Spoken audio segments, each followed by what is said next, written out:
Buenas tardes a todos. Sean bienvenidos al webinar Arquitectura y Emprendimiento de Valor en Recesión Económica.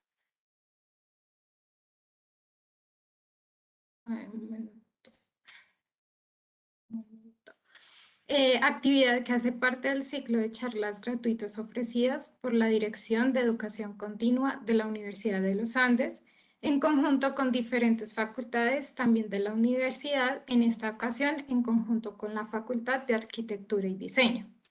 Con este espacio buscamos ofrecerles nuevas alternativas para que continúen aprendiendo en cualquier momento de su vida. Antes de iniciar, queremos contarles que tendremos un espacio para responder sus preguntas. Así que los invitamos a enviar sus inquietudes escribiendo en Webex en el espacio de preguntas y respuestas. Y si nos acompañan por Facebook Live, por favor, escríbanos en el espacio de comentarios. Les recordamos que este evento está siendo grabado, por lo tanto, a través de correo electrónico les enviaremos enlaces para que puedan volver a verlo. Sin más preámbulo, el día de hoy nos acompaña como panelista de este evento Alejandro Saldarriaga Rubio, arquitecto graduado de la Universidad de los Andes, es candidato a Máster de Diseño Arquitectónico en la Universidad de Harvard de Estados Unidos. Su trabajo ha sido parte de publicaciones y exhibiciones en Colombia, Estados Unidos, Alemania, Senegal y Francia. El año pasado recibió la distinción dorada en los Design That Educates Awards del 2020 bajo la categoría de Responsive Architecture. Sin más preámbulos, le damos la bienvenida a Alejandro para que empiece su presentación. Listo, muchísimas gracias, Daniela. Ya vamos a empezar a compartir.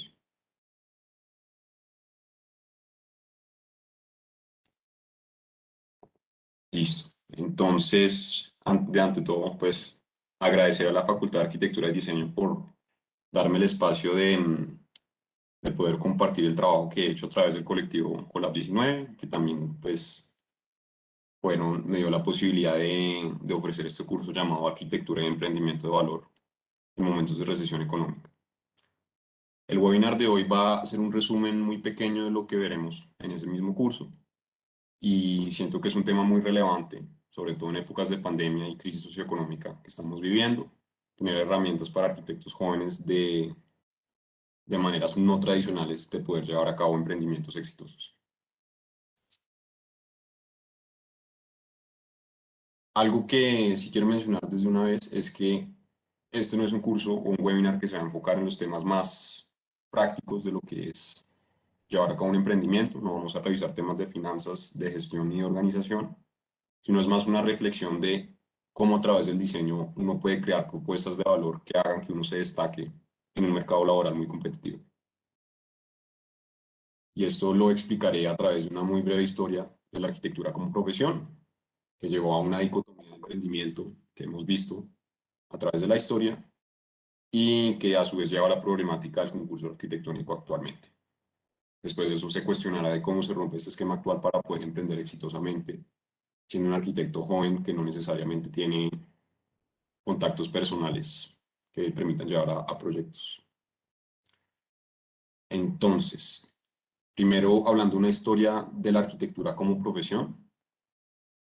Como ya muchos de ustedes saben, el primer arquitecto reconocido en la historia es Marco Vitruvio Polión, y esto es porque es el único registro que se tiene de una publicación arquitectónica, o pues la primera, que se llama Los 10 libros de la arquitectura, que muchos de nosotros lo hemos visto en cursos de historia arquitectónica, que es un tratado que habla de la labor de un arquitecto y cómo se debe diseñar arquitectura pues en épocas del Imperio Griego.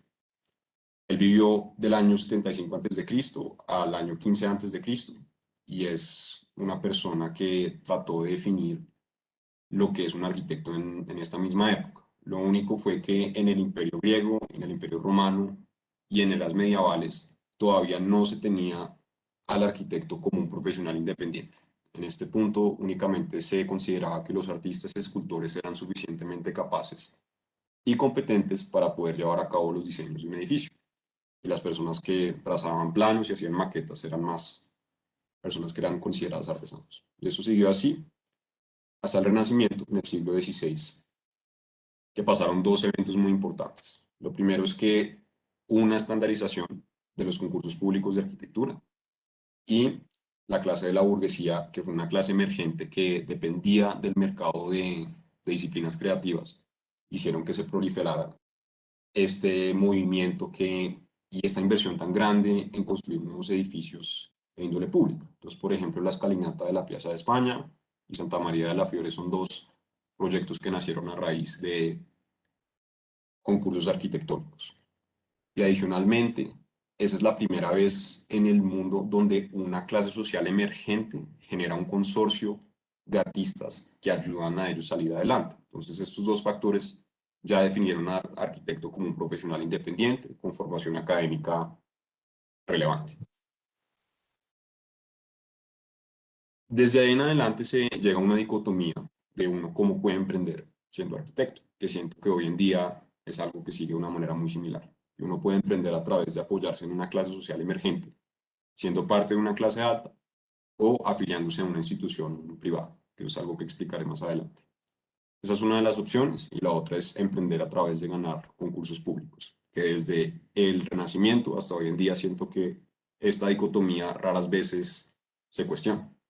Es una manera de arquitectos jóvenes de poder generar portafolio, a su vez credibilidad, que puedan llevar a más clientes futuros.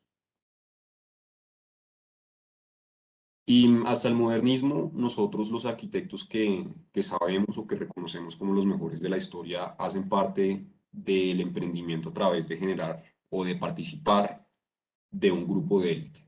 Tanto Mies van der Rohe, como Frank Lloyd Wright, como Alvar Aalto, Le Corbusier, Walter Gropius y Louis Kahn, todos son arquitectos que o nacieron en clases sociales pues privilegiadas o se apoyaron en una clase social emergente o se apoyaron en instituciones privadas, tales como Walter Gropius en la Bauhaus, Mies van der Rohe también, o Louis Kahn que se apoyó en la Universidad de Yale, que de cierta manera son personas que hacen de un consorcio muy de élite y a través de unirse a estos consorcios lograron así emprender y generar una resonancia a nivel internacional.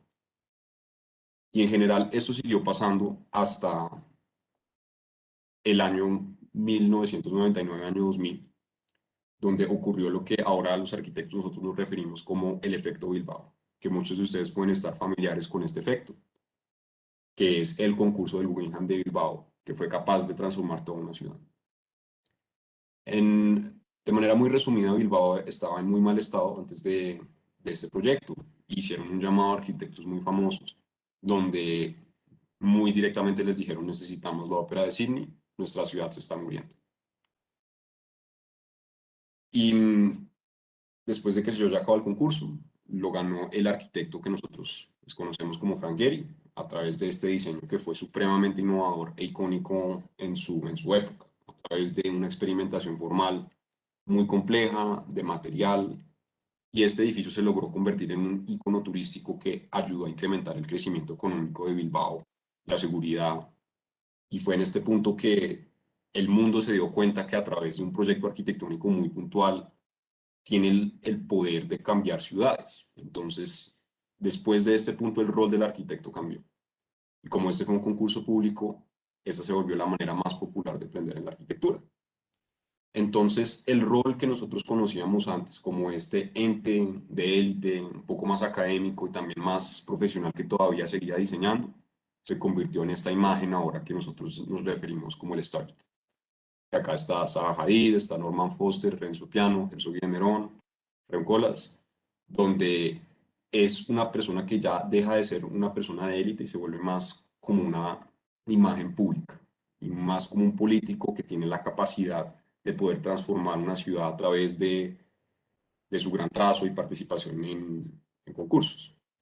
Entonces, esta manera de emprendimiento se estaba volviendo mucho más popular y tuvo una influencia mucho más grande en la generación que le siguió, que es la generación de Bjarke Ingels, que bajo mi interpretación yo me refiero a esta cultura como, pues, la cultura Bjarke Ingels, que es a través del trabajo duro y el esfuerzo y la participación en muchos concursos a escala internacional, uno tiene la posibilidad de poder crecer de manera muy rápida y tener menos de 40 años y ser un arquitecto reconocido a escala internacional, donde hay muchos arquitectos o muchas oficinas que se derivan de esta cultura, que incluso ha sido muy influenciada en firmas de arquitectura colombianas, que a nivel personal siento que Taller es la oficina que más se acerca a este modelo de oficina internacional que puede ganar concursos a escala internacional.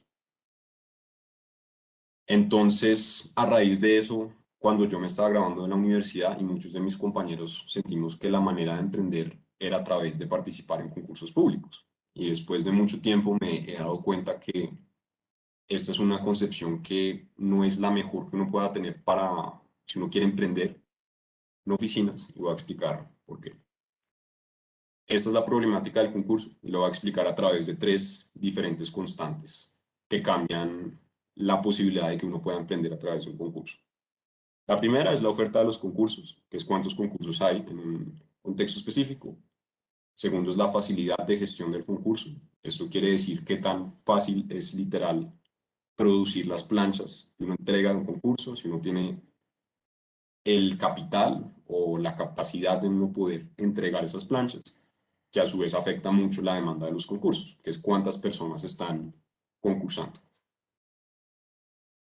Entonces, especulativamente, si uno analiza el modernismo, la oferta de los concursos era más alta, ya que llevar a cabo un concurso o entregarlo físicamente era un reto mucho más grande. Si uno tenía que entregar 6 pliegos dibujados a mano con todo el rigor y claramente teniendo pues un diseño detrás de todo eso, simplemente era mucho más tiempo y muchas más personas, que eso quiere decir que uno necesitaba mucho más capital para poder invertir en entregar un concurso, que eso a su vez llevaba a que la demanda de concursos o las personas que tuvieran esos recursos para concursar fuera más baja.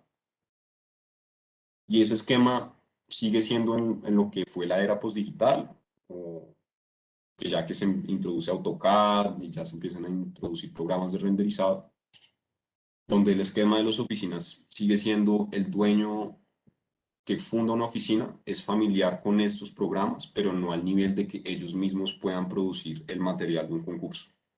Y yo comparo estas oficinas a oficinas como Daniel Bonilla, Daniel Bermúdez, Fernando La Carrera, Juan Pablo Ortiz, donde se tiene un arquitecto que diseña, que es un arquitecto muy bueno, pero no tienen la posibilidad de manejar estas herramientas digitales. Entonces tienen que depender también de un equipo mucho más reducido a lo que era antes para poder llevar a cabo un concurso. Que si la oferta de concursos se mantiene igual, la facilidad de gestión del concurso sube y la demanda de los concursos claramente sube. Y para analizar cómo estamos en este momento, y estoy hablando de concursos a escala internacional o a escala nacional, es que la facilidad de gestión de un concurso se incrementó mucho, ya que los estudiantes hoy en día son muy multidisciplinares. Entonces uno puede ser un diseñador que esté muy bien entrenado y a la vez uno tiene la posibilidad de poder generar visualización muy profesional, uno también puede generar planimetría con programas como Revit de una manera que antes simplemente no se podía, que eso genera una problemática. Si la oferta de concurso sigue igual en un contexto específico y la facilidad de gestión del concurso sube y a su vez la demanda de concurso sube, pues la inversión que uno tiene en un concurso se vuelve más arriesgada. Que siento que eso es un efecto que está pasando hoy en día con arquitectos jóvenes, donde se está volviendo cada vez más difícil concursar y mucho más competitivo. Yo he tenido formación profesional en Copenhague y en Zúrich, donde me he dado cuenta muy rápidamente que sin importar que la facilidad de gestión sea por estudiantes o que la demanda de concursos sea muy alta, esos contextos en específicos tienen aproximadamente 4 concursos públicos al mes, que también la oferta de concursos es supremamente alta y competitiva. Y también es una oferta de concursos donde cualquier persona egresada con un título local puede participar. Que esos ambientes dan para que oficinas como BIG puedan surgir adelante, que es arquitectos jóvenes que a partir de concursar puedan llevar a cabo un emprendimiento exitoso. Ahí yo creo que está el error de nosotros tener como BIG como referencia oficinas que puedan emprender a través de concursos en esos contextos específicos, porque si nosotros lo comparamos a Colombia, nosotros somos un contexto que se tiene aproximadamente 6 concursos públicos al año. que a diferencia de otros contextos es algo muy bueno. Siento que la Sociedad Colombiana de Arquitectos es muy buena en gestionar concursos públicos y es un apoyo que arquitectos jóvenes tenemos en este país que no se tiene en otros países del mundo, pero es una oferta el concurso que ya se le sale de las manos a la SCA y entra más en qué tantos recursos el Estado tiene para invertir en concursos.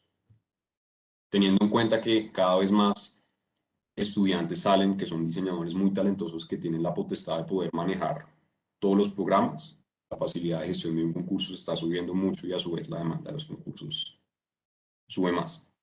Entonces, invertir en un concurso no sigue siendo la opción más sensata o no sigue siendo la inversión de tiempo más sensata que uno puede hacer como arquitecto joven. La pregunta es, ¿cómo se puede romper este esquema actual? Y para esto he traído 3 referentes de oficinas de arquitectura joven que vienen de contextos muy similares, donde hay pocas oportunidades para arquitectos jóvenes y a raíz de una respuesta a esto han logrado emprender de una manera exitosa.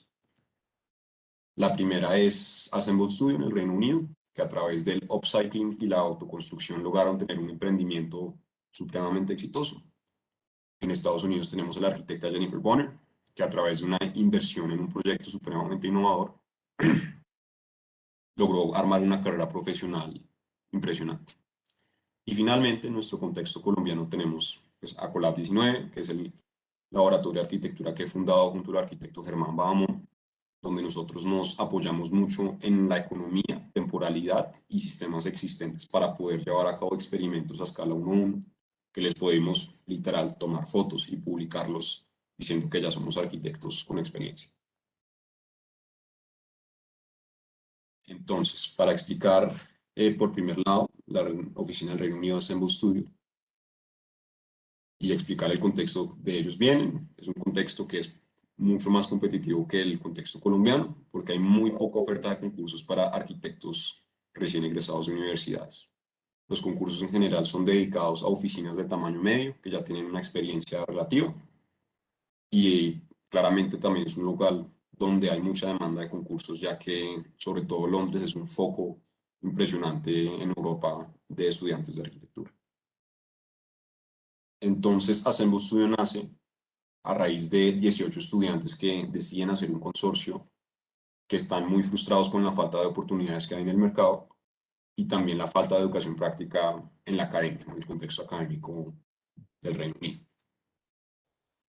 Y ellos se lograron destacar muy rápidamente porque se definieron desde un punto inicial como una oficina multidisciplinar de ámbitos creativos. Ellas no se definieron como una oficina de arquitectura, urbanismo y paisajismo, es como lo más común hoy en día, sino que se definieron como una oficina donde había artistas, había escultores, había músicos, había arquitectos, había diseñadores industriales, entre otras cosas. Y adicionalmente ellos decidieron autogestionar y autofinanciar sus proyectos en lo posible. Y lo más importante de todo, que siento que esta es la manera que se lograron destacar más, es que ellos mismos decidieron construir sus propios proyectos. Entonces, ya teniendo esta filosofía o esta manera de poder como abarcar un primer proyecto, ellos decidieron investigar qué oportunidades había que ellos pudieran adaptar.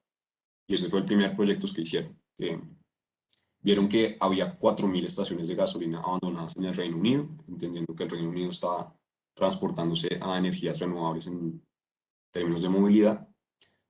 Y se acoplaba muy bien a la filosofía que ellos tenían, porque teniendo una infraestructura existente, la cantidad de autogestión o pues la inversión que uno tiene que hacer y la construcción es mucho más sencilla si uno se apoya en infraestructura existente.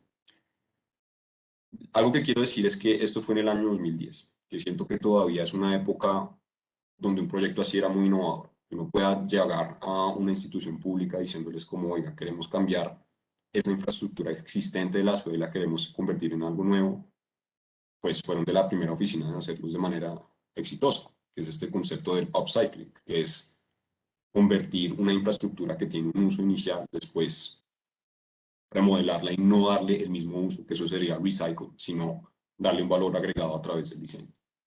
Entonces, ellos llegaron con este discurso muy innovador o este pensamiento muy diferente a instituciones públicas y les dijeron, queremos convertir esta estación de gasolina en un cine público.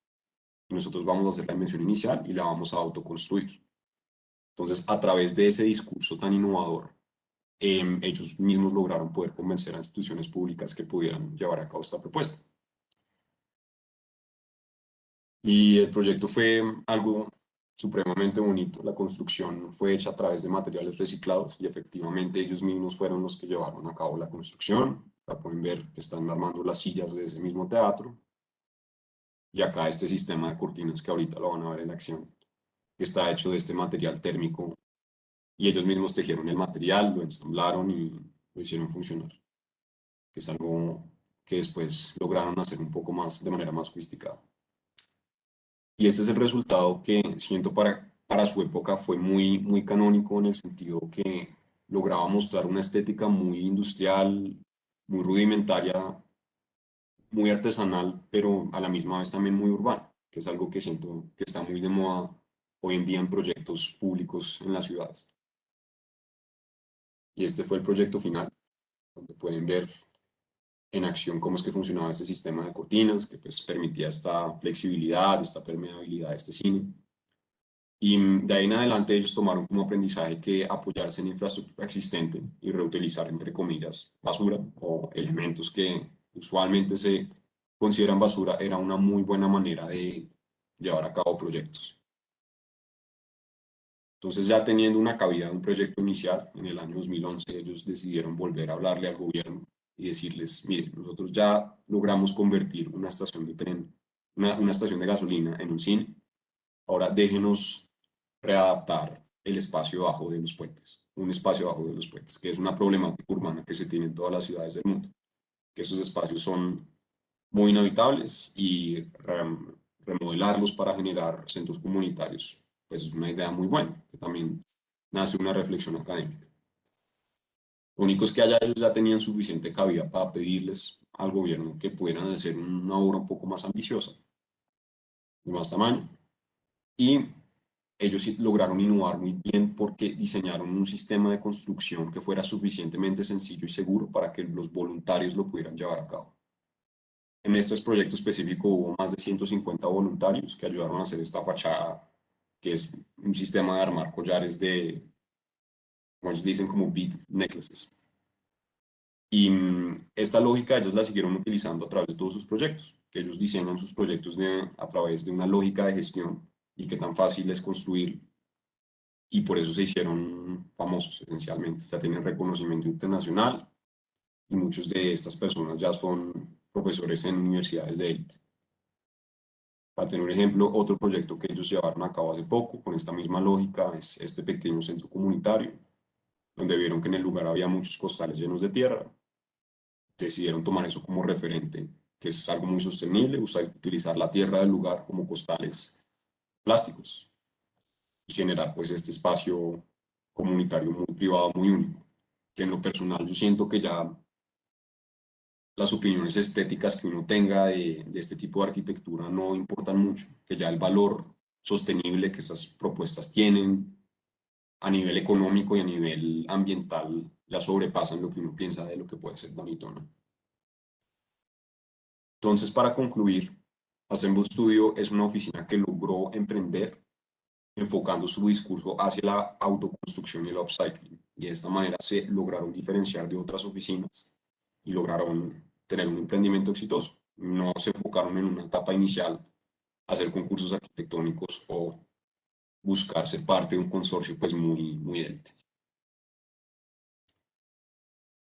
Entonces, el segundo ejemplo que traigo hoy es la arquitecta Jennifer Bonner, que en mi opinión, de los lugares que yo he logrado vivir y entender cómo es que son ambientes de emprendimiento para arquitectos jóvenes, Estados Unidos es el lugar más agresivo contra arquitectos recién egresados y esto incluye si uno es internacional es incluso peor, pero la oferta de concursos es inexistente. Los concursos que se ofrecen en este contexto específico, sobre todo para edificios públicos, son dados a oficinas que ya son de talla internacional, que son SOM, OMA, Rex Architects, que son oficinas que uno no tiene oportunidad de poder competir contra ellos. Y hay oferta de concursos para oficinas de tamaño medio, pero esos son proyectos que salen muy de vez en cuando. y también es un foco de universidades muy buenas. Está la Universidad de Harvard, la Universidad de Columbia, está Yale, está Princeton, que hace que haya un foco de estudiantes muy talentosos que tengan la potestad de generar concursos, que hace que la demanda sea muy alta, pero que la oportunidad local sea casi inexistente. Entonces, en este contexto específico yo podría dar muchos más referentes de arquitectos que están innovando en maneras de emprender, pero hoy en día les voy a hablar de esta arquitecta, que es la arquitecta Jennifer Bonner, que nació en Alabama, Estados Unidos, que tuvo formación profesional en oficinas internacionales, incluyendo OMA en Nueva York, y tiene una maestría en el Harvard Graduate School of Design, que ella fue profesora mía. A pesar de que esta hoja de vida sea muy impresionante, eso es algo que yo también he vivido, que hay miles de estudiantes que se gradúan al año en Estados Unidos que tienen esta misma hoja de vida. Entonces, destacarse en este mercado laboral es muchísimo más competitivo de lo que uno cree. Y ella es una arquitecta académica, muy académica, y se destacó porque logró llevar a cabo una de sus investigaciones académicas a escala arquitectónica, que ya lo voy a explicar. Entonces, ella comenzó haciendo una investigación mucho más artística llamada Domestic Hats, que fue una investigación de las tipologías de las cubiertas que existen en las casas suburbanas de Estados Unidos, y a raíz de esta investigación de estas tipologías experimentó las formas que estos sistemas podrían generar. Y acá en estas dos imágenes pueden ver la riqueza volumétrica que tiene cada uno de estos experimentos y lo interesante y diferente que es a lo que es una arquitectura pues más tradicional. Que esto tuvo suficiente resonancia en el mundo académico para convertirse en una exhibición. Claramente acá inspirado en esta tipología de dos aguas traslapada que lleva pues a esta experimentación que ella hizo acá. Y si uno une todas estas piezas, estas 12 piezas, se genera pues una forma muy, muy llamativa y muy única. Entonces, ella ya sabía que había un tema muy interesante en un mundo de diseño académico. Entonces, ella hizo la pregunta de cómo se puede llevar a cabo esta complejidad formal de una manera innovadora a una escala arquitectónica. Entonces, ella entendió muy rápidamente que la geometría que ella quería generar, el sistema constructivo que se acopla mejor a ese concepto, son los paneles prefabricados. Poder llevar a cabo alguno de estos diseños a través de construcción en ladrillo, construcción en concreto, construcción en metálica, hubiera sido algo que es muy complicado de llevar a cabo. Entonces empezó a investigar sistemas que se acoplaran bien a esta idea que ella tenía y llegó a esta tecnología llamada el CLT o el Cross Laminated Timber. Esa es una tecnología muy nueva que está originada en Europa del Norte, que cambia las propiedades de la madera. Nosotros en general como pues, sociedad internacional dejamos de utilizar la madera para las construcciones en altura, ya que la madera es un material que solo funciona bien en un sentido, y eso se da gracias a la dirección de las fibras de la madera, hace que la madera sea muy resistente en un sentido, pero en el otro sea supremamente débil. Entonces lo que se inventaron estos, si no estoy mal, fueron austriacos los que se inventaron esto, fueron unos paneles de tablones de madera unidos y cada nivel ellos cogían esos mismos paneles y los rotaban para generar que la madera pudiera ser fuerte en ambas direcciones. El resultado son estos paneles prefabricados de tamaños impresionantes, que son de 3 por 15 metros, que ya permiten una construcción muy rápida y ya están muy estandarizados en un contexto de Europa del Norte. En Escandinavia, por ejemplo, en Suecia, en lugares de Suecia, uno tiene que argumentar por qué uno no quiere utilizar este material como construcción. Ya está tan estandarizado que uno tiene que hablar con el gobierno si uno quiere hacer un edificio de concreto. Que es algo que es muy extraño. Uno no se puede imaginar que haya un contexto constructivo que funcione así. Y algo que hay que mencionar es que este material es supremamente sostenible. Esta madera nace de bosques que crecen más rápido que se están talando y también pues la absorción de dióxido de carbono que tiene este nuevo mercado donde están plantando muchos más árboles, resulta en que este material sea net, net zero en emisiones de dióxido de carbono, que es un material que, en mi opinión, siento que es el futuro de la construcción, al menos en el mundo desarrollado.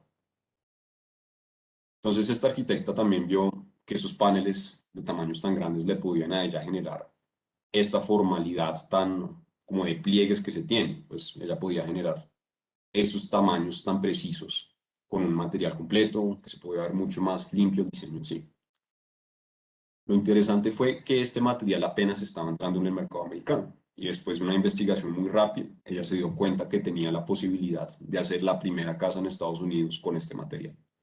Ya este material había entrado lo suficiente que fuera contemplado en normativas locales, pero que todavía nadie se había arriesgado a utilizar este material en una construcción. Entonces ella inmediatamente vio una oportunidad muy grande para generar un reconocimiento a escala internacional.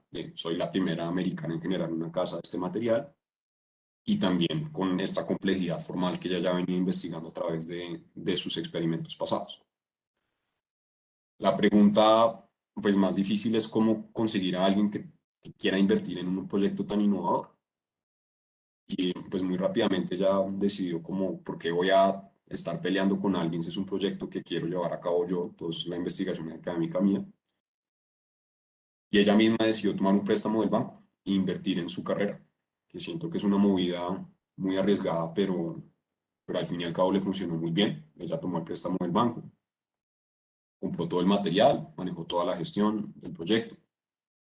Y acá pueden ver la casa cuando se estaba construyendo, que que puedan entender que este sistema constructivo es algo impresionante, que la construcción se vuelve como armar una maqueta, donde uno ordena las piezas, esos paneles de madera, uno ya vienen cortados de la fábrica de uno, es más o menos hacer un corte láser en cartón paja, y la construcción es supremamente rápida y también, como había dicho antes, es un tema muy sostenible, que más allá de si el material es muy caro, el tiempo que uno se demora en construirlo, pues ya sobrepasa el costo del material, el tiempo que uno se está ahorrando. Y también pueden ver cómo se acopla muy bien a esta idea de estas casas, que son pliegues muy formales, teniendo pues la posibilidad de generar estos paneles continuos, o esta estética como de madera continua, que siento que es supremamente única, la puede llevar a cabo con este material. Y ya esta es la casa construida, que claramente generó mucha resonancia a nivel nacional e internacional, y pues tiene una estética que en lo personal me parece muy único. Ver a la madera organizada de esta manera es algo que a mí en lo personal me parece muy extraño. Cuando uno ve edificios de madera, uno ve una columna, una viga, una pérgola, siempre son elementos que están separados. Uno nunca percibe a la madera como un material continuo que sea monolítico. Es lo que pasa dentro de esta casa. La madera pasa de ser un material tectónico ya a un material estereotónico. Es algo muy interesante. Y lo mismo que hace en Bow Studio, esta casa es muy experimental formalmente y uno puede argumentar que la estética no es tan bonita, pero el proyecto ya va más allá de opiniones estéticas que uno pueda tener como arquitecto. Que ya el valor experimental y de sostenibilidad que tiene es algo impresionante. Y algo muy interesante es que ella ya no vive en esta casa. La casa ya tiene tanta resonancia a nivel nacional que ella vive del arrendamiento de esta casa. Que las personas van a esta casa, son celebridades, son personas que quieren grabar videos musicales o eventos muy específicos de la comunidad como artística de Atlanta. Pero lo más importante es que ella logró destacar en un ámbito académico, en su consorcio pues más élite, y logró construir una carrera académica a través de su propia inversión, que siento que es una historia muy bonita. Ella pues logró emprender muy sencillamente creyendo en sus propias ideas, invirtiendo y dándole pues toda una inversión muy grande, muy arriesgada para llevar a cabo su visión, que al fin y al cabo pues le funcionó muy bien.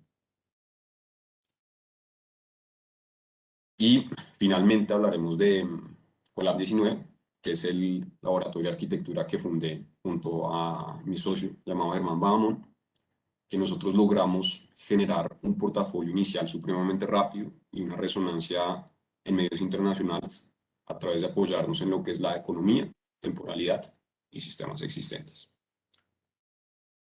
Entonces nosotros nos definimos como un laboratorio de arquitectura dedicado a diseñar espacios a situaciones de emergencia de manera innovadora. Que nosotros nos hayamos especializado tanto, siento que es algo opuesto a lo que hizo Assemble, que Assemble, en vez de enfocarse en algo ambiguo, decidió abrir más el campo y definirse como una oficina de ámbitos creativos. Nosotros tomamos la dirección opuesta, donde ensayamos qué tal sería si nosotros nos especificamos en algo muy único, que originalmente nosotros estábamos diseñando espacios para la pandemia, que muy rápidamente eso nos trajo mucha atención mediática, más que todo por medios de arquitectura, porque era algo, una problemática actual que estaba pasando muy latente y nosotros éramos la única oficina de arquitectura que ofrecía ese servicio de diseño o esa visión especializada. Entonces acá está como el primer aprendizaje que nosotros tenemos, que es que especificarse es una manera muy buena de poder diferenciarse de la competencia que uno puede tener en el mercado laboral. Entonces, para explicar la manera en que nosotros nacimos, pues claramente fue a través del análisis del contexto de Bogotá, sobre todo en pandemia, donde había una de las cuarentenas más largas desde el inicio del virus a escala global, que llevó a que 40% de los restaurantes de la ciudad estuvieran cerrados, que a su vez llevó a niveles de desempleo casi que sin precedente en la ciudad en los últimos años. Entonces, teniendo este contexto, voy a hablar de las diferentes entidades involucradas en esta problemática que nos llevó a nosotros poder acceder a una propuesta que podíamos experimentar. Que primero había un sector privado, que es el sector gastronómico, que hizo una petición a la alcaldía para poder reabrir sus negocios que estaban en crisis, donde el sector público respondió muy elocuentemente con este llamado de Bogotá Cielos Abiertos, que a su vez hablaron pues a través de contactos con la Sociedad Colombiana de Arquitectos y se les fue dado un espacio en la calle de la Macarena, que eventualmente se convirtió en la Plaza de Mercado de la Perseverancia, que necesitaban un espacio de reactivación exterior. A este punto mi socio y yo no nos conocíamos, nosotros teníamos pues ya una conexión independiente con la Sociedad Colombiana de Arquitectos, que fue la que nos invitó a ser parte de este proyecto de diseño. Entonces, en un punto inicial, sabíamos que el cliente es una entidad que no iba a tener recursos, que nosotros necesitábamos generar un diseño que fuera, entre comillas, gratis. Que a este punto la Sociedad Colombiana de Arquitectos estaba acoplándose a un modelo que ya estaban utilizando antes, que es generar proyectos a través de donaciones de compañías de renombre y a través de la donación de ellos a cambio iban a obtener pues la oportunidad publicitaria, que iban a prometer que el diseño iba a ser publicado de manera amplia. En este punto nosotros nos dimos cuenta que las donaciones que la Sociedad Colombiana de Arquitectos habían conseguido no eran las mejores, como que no se acoplaban tan bien a este proyecto en específico porque no estaban contemplando la cuestión de temporalidad. En este punto ellos habían invitado a compañías como Pintuco o Tecnoglass o otras que ofrecían un material permanente. Nosotros les dijimos, déjenos pensar un rato que nosotros sentimos que la temporalidad es un tema muy relevante ahorita, que la pandemia es algo que cambia en el día a día y pues vamos a estar interviniendo en un edificio que es patrimonio. Entonces, tomando de referente a Assemble, que ellos hacen una reflexión de diseño a través de la gestión, que el primer paso de ellos no es diseñar y después encontrar la manera de hacerlo, sino el primer paso de ellos siempre es pensemos en la gestión del proyecto y así nosotros naturalmente llegamos al diseño, a través del upcycling y reutilizar lo que está ahí. Entonces nosotros nos preguntamos qué es una cuestión que sea adaptable al paisaje urbano cotidiano y a diferencia de hacerlo nosotros queríamos contemplar este concepto de temporalidad era muy importante para nosotros. Y después de un análisis muy básico llegamos a la conclusión que lo que se considera infraestructura de construcción, si sean andamios, grúas, formaletas, prefabricados, entre otros, es como una categoría de material que comparte las cualidades que nosotros estábamos buscando, que es un material que fuera rápido de construir, que fuera económicamente accesible, que estuviera en toda la ciudad y lo más importante de todo es que fuera pues factible de una manera económica y que también durara poquito tiempo y que dejara el contexto tal cual como estaba antes. Entonces, después de contarle esto a la Sociedad Colombiana de Arquitectos, mostrarles un poco los materiales, ellos respondieron rápidamente que andamios era la mejor manera de llevar a cabo esta propuesta, que ellos ya habían utilizado andamios y que tenían contactos con una compañía llamada Lair. muy rápidamente en nuestra carrera profesional, tanto yo como mi socio nos dimos cuenta que trabajar con una industria tan especializada es algo muy bueno.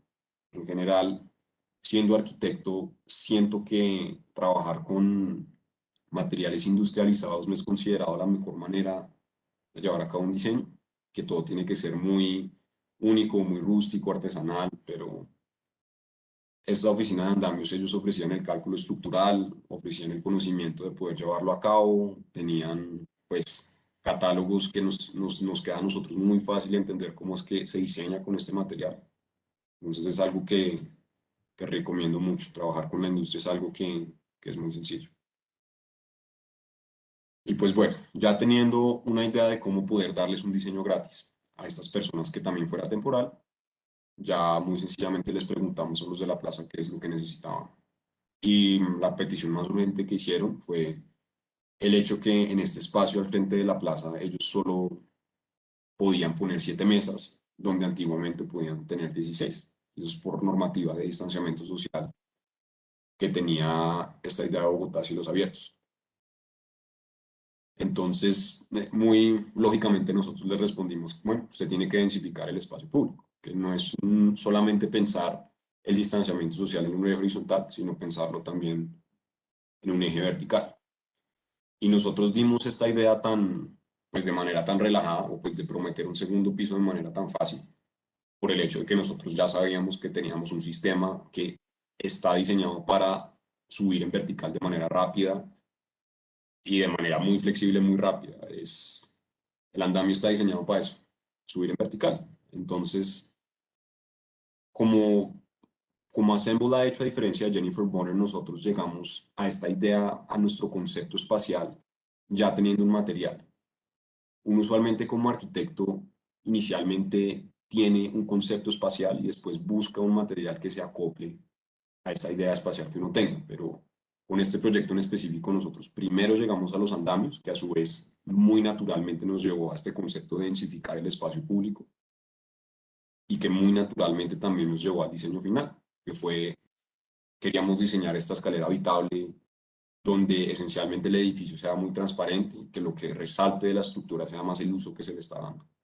También funcione como un tipo como de máscara hacia lo que es la fachada de la perseverancia. Y como pueden ver en la planimetría de este proyecto, nosotros no tuvimos mucha destreza en términos formales o estéticos de diseño, solo fuimos muy rigurosos en entender cómo es que uno puede disponer este material y para generar esta escalera habitable. Y ahí fue que llegamos al diseño final, que nuestra decisión final fue poner este cielo raso con cortinas para tratar de romper esta estética tan industrial y fría que tiene el andamio. Y así fue que llegamos a lo que se llamó como el proyecto La Persa, que pues estamos muy felices de poder decir que se convirtió en un símbolo de reactivación económica en la ciudad y pues siento que la parte más importante de toda la historia es que logró incrementar un 300% de ventas en el primer mes para las cocineras de la plaza, que estaban en una situación muy precaria antes de esta intervención. Entonces, a raíz de esta intervención que fue muy exitosa en medios, mediáticamente en esta ciudad, nos dimos cuenta que había un nicho en el mercado que nosotros podíamos potencializar, que es una situación de emergencia en la que está viviendo Bogotá, donde las personas están muy abiertas a escuchar ideas innovadoras. Si no estoy mal, este es el primer proyecto habitable de andamios que se ha hecho, al menos en la parte norte de Sudamérica. Y decidimos seguir adelante con esta misma lógica. Ya vemos que fue muy exitosa y por nosotros poder diferenciarnos de otras oficinas locales, llegamos a una publicación en Axis. Y a raíz de esa publicación en Axis fue que nos ya contactó un cliente de una par de casas a las afueras de Bogotá y logramos emprender como oficina de una manera un poco tradicional. Entonces, a raíz de eso, seguimos con esta idea de arquitectura temporal, que es como arquitectura táctica, y logramos hacer este anfiteatro flexible en la Plaza de Mercado de la Concordia, que también es un esquema muy similar a lo que funcionó en la Perseverancia, solo que ahora con todos los multiusos y con Yuten, donde se pudieron llevar a cabo un par de conciertos en la pandemia. Un proyecto muy interesante. Y el tercer proyecto que logramos construir en Bogotá hasta ahora fue esta capilla que decidimos donar a la, a la, a la Iglesia Santa María de la Alhambra en Bogotá, donde en este proyecto nosotros decidimos innovar un poco más y no utilizar el sistema de andamios que habíamos visto sino decidimos utilizar un sistema menos común en el mundo de arquitectura, que decidimos utilizar el sistema de apuntalamiento horizontal, que ese es el sistema que se utiliza en construcciones para fundir placas de concreto, que en lo personal siento que tienen una estética muy interesante, que es este bosque de columnas. Es una tecnología que cualquier obrero conoce. O sea, es una tecnología que ya está hace 80 años en construcción latinoamericana y es muy fácil para los obreros poder construir con este material. Y este es mi proyecto favorito a nivel personal porque siento que es el que pudo llevar más allá la estética del material. Inherentemente el material en sí siento que ya es muy bonito, pero de cierta manera pues logramos acceder a una expresión arquitectónica muy sofisticada. Los arquitectos siempre buscan estas columnatas infinitas con aperturas de luz muy significantes o placas que están flotando más o menos y nosotros a través de utilizar los materiales más baratos del mercado pudimos llegar a esta estética muy interesante. Es una prueba para arquitectos jóvenes que tener bajo presupuesto no necesariamente es algo malo. Y sí, y para concluir y darles el consejo a ustedes es que nosotros logramos emprender haciendo proyectos temporales, que teniendo en cuenta pues la temporalidad de las cosas hace que las cosas se puedan arrendar, que no tenga que comprarlas, que hace que la inversión inicial sea algo mucho más fácil y que se pueda acoplar a unos tiempos muy diferentes a los que uno se imagina. Y algo también muy interesante que nos hemos logrado destacar por esto es que nosotros estamos haciendo un ciclo de sostenibilidad cerrado en todos los proyectos que hemos llevado a cabo, que es, a pesar de que sean proyectos temporales, al desmontarse estos proyectos no se genera ninguna basura porque el material sigue utilizándose en su uso original. Y esto es todo. Muchas gracias por el tiempo. Creo que ahora viene la sección de preguntas. Listo, Alejandro, muchas gracias. Eh, Hay una pregunta en las preguntas y respuestas, en el espacio de preguntas y respuestas, y dice de David Sarmiento, ¿cómo establecieron el contacto con la SCA para ser invitados a llevar a cabo esta propuesta? Bueno, esa es una muy buena pregunta. Al inicio de la pandemia, la SCA hizo un llamado que se llamó el Reto COVID, que era como un llamado abierto donde uno podía dar ideas de reactivación económica en la ciudad. Y que en este espacio no se iba a dar como premiaciones, entonces era como un concurso muy poco tradicional, donde se requería muy poca inversión por parte de los participantes. Y, y sí, tanto yo como mi socio, pues tuvimos propuestas que fueron destacadas y a la SCA les gustó mucho la manera en la cual nosotros estábamos planteando soluciones. A raíz de eso estuvimos en contacto con ellos, que fue que a raíz de eso nos llevaron a invitarnos a esta propuesta. Perfecto, muchas gracias. Aquí nos preguntan también, Juan Huertas, ¿qué visión puede aportarle un posgrado en el extranjero para un arquitecto joven colombiano? Pues esta pregunta es buenísima, porque me da en un espacio muy personal que estoy asumiendo que la mayoría de personas atendiendo a este webinar son uniandinos como yo. Y yo siento que en la universidad, al menos el camino que yo escogí fue muy técnico. Entonces, yo tuve una formación que siempre me enfocaba en clases que daba de estructura o de edificios institucionales como teatros, demás, enfocarme como en profesores como Rafael Villazón o Bueno, por ese lado, entonces sentí que mi visión a lo que era arquitectura y diseño estaba muy restringida a una tipología específica de edificio y también a como edificios de Peter Zumthor o de arquitectos mucho más tradicionales. Y tuve esa visión de una manera muy terca hasta que fui expuesto a este ambiente de Harvard. Que yo no apliqué a Harvard con una consideración muy rigurosa, simplemente fui muy atraído por el nombre y no investigué bien dónde me estaba metiendo, porque yo quería entrar a un School of Architecture, pero a su vez yo entré a un School of Design, que este pensamiento muy terco que uno tiene que la arquitectura tiene que ser así y solo uno puede acceder al éxito a través de diseñar edificios públicos de gran escala, pues me cambió completamente ese contexto de manera relativamente agresiva. Yo inicialmente en los primeros semestres me agarré con muchos profesores que ellos me estaban diciendo usted por qué tiene la mente tan restringida a lo que debe ser la arquitectura y exponerme a ese ambiente me abrió mucho más la mente a lo que era la arquitectura y el diseño. Y siento que tanto esta propuesta o este pensamiento de que nos llevó a pensar en arquitectura temporal, que fuera sostenible, que fuera low cost, no hubiera llegado a eso si no hubiera estado expuesto al ambiente universitario de Harvard. Entonces lo recomiendo mucho.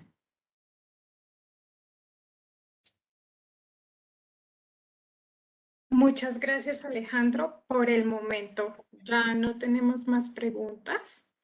Mm, y pues en este momento les damos las gracias.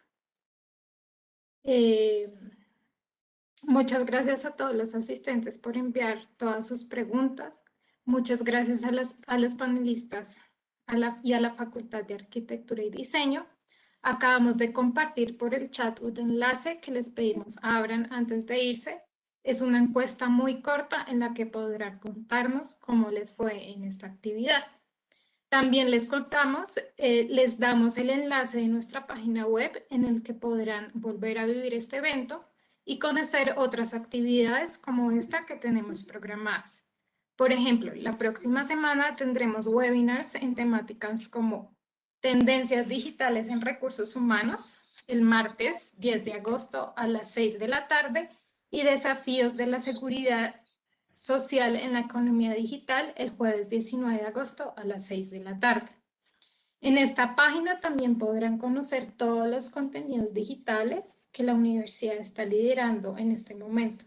De nuevo, muchas gracias a todos por su participación. También muchas gracias a los asistentes que nos acompañaron en nuestro Facebook Live. Esperamos que esta actividad haya sido provechosa para ustedes y que nos sigan acompañando en el resto de actividades programadas. Que tengan una feliz noche. Nuevamente, gracias por participar y nos vemos en la próxima.